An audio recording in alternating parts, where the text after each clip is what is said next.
Scarbs, in the midst of all the Baku mayhem, what did you make of Lewis's start to the final sprint race? It was all smoke and mirrors, it seems.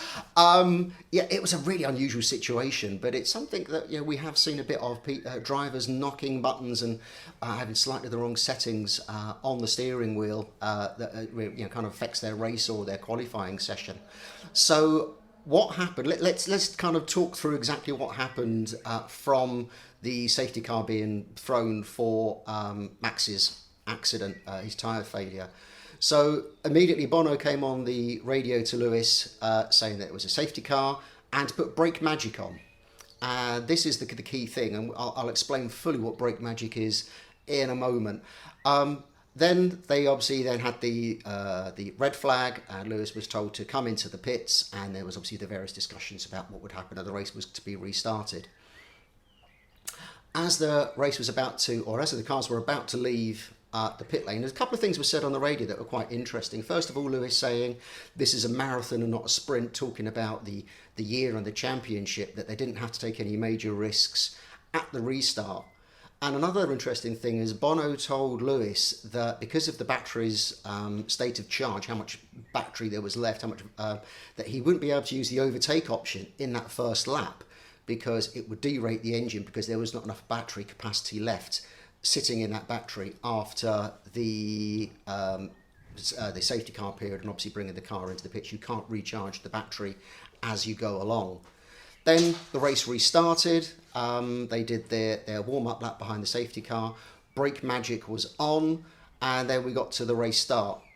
So what brake magic is, and this isn't unique to Mercedes, it's more commonly called brake warming. In fact, on Bottas's car, the button that he uses, big red one under his thumb, actually says BW, brake warming.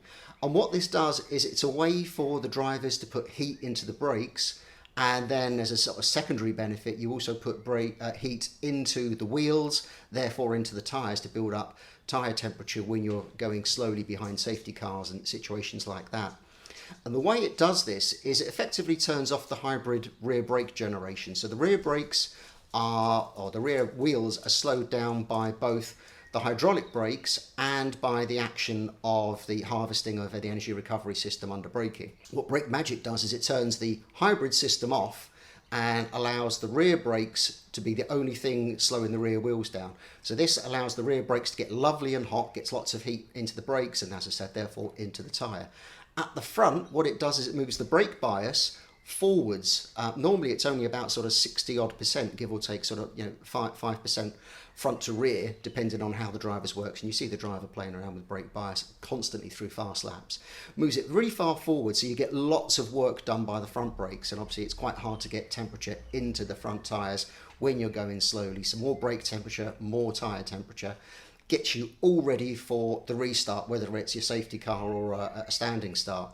So for Lewis, I believe that he uses a button behind the steering wheel. Not entirely clear. He doesn't appear to use the same one as Bottas does. Red Bull, for example, used the DRS paddle. When DRS isn't available behind the safety car, you can use that paddle. It's a double function and it will do the brake warming for you. So Lewis came around the warm-up lap, turned his brake magic off, so he goes back to conventional braking, which gives him the energy recovery and a more correct brake bias front to rear. Came to the grid, you saw his brakes were smoking, so he was obviously thinking the only opportunity that he had was a great start and something into turn one, because both through the previous laps he couldn't overtake Perez under traction and top speed, even with DRS. And because Bono had told him he didn't have the overtake button available for that first lap. Lewis made a great start, got the jump on Perez on the run down to the first corner, but in shifting up through those gears, and the team and Lewis have said it's because Perez moved over, he had to kind of steer us slightly while shifting. While he was shifting, he put brake magic back on. So if you then think, what does that give him into turn one? It gives him all the bias towards the front brake, so they're going to have lots of power to stop the car, very little at the rear to stop the car. So when he does hit the brakes, he's getting like 75% front braking. They just locked up instantly and sent him straight down the escape road. Luckily not collecting Perez in that moment, and it would have been a fairy tale story for Aston Martin had that happened. But luckily, Lewis was able to avoid him. Perez was able to swing around. And it was only then at that final moment when he comes into Parc Ferme, when he's just going through all the switches and the settings to get the car ready to be turned off, he realised he had brake magic on. He confirmed with Bono on the radio, and he says, yes, you had brake magic on. That's what caused that incident. So really unusual situation. Has happened before. Drivers hitting wrong buttons, like we had, I think it was Norris was hitting the clutch with his knee earlier in the race. Russell in his Mercedes race last year still had brake magic on as he came into pit under the safety car, and meant he overshot slightly. So these little errors do happen, but you know, with the top drivers, it's relatively rare. So you have to wonder, you know, again, much like we had a kind of a review after Monaco, what do Mercedes need to do to prevent this happening again? And you know, perhaps why hasn't it happened in the past? Bearing in mind this has been on probably since the early days of Mercedes and Schumacher putting that system on the car.